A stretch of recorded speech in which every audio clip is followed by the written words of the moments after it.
Aujourd'hui, on va parler d'une station balnéaire, d'un canyon sous-marin et de kraken.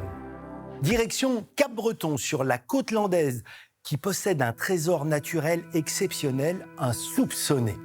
Cap-Breton, c'est avant tout un port, le seul dans les Landes qui existe depuis plus de 700 ans.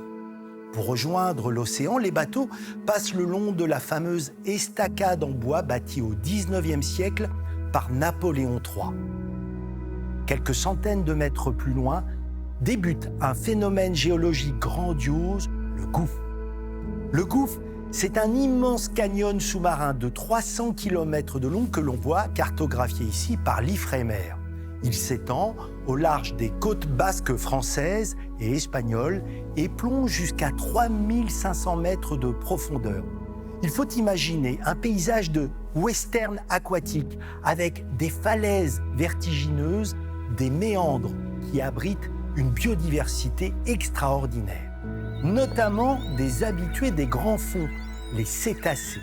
Regardez ces images étonnantes prises par le documentaliste Lilian Aristoïde, un fou du gouffre. Une baleine à bosse entourée d'une centaine de globicéphales qui vocalisent.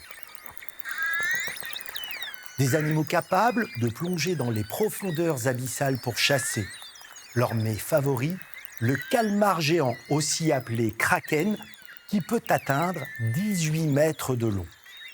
Seuls 3% des canyons sont de type gouffre, c'est-à-dire reliés au littoral. Cap-Breton est de fait un endroit quasi unique au monde, mais si on ne connaît pas cette histoire, on ne peut pas le savoir.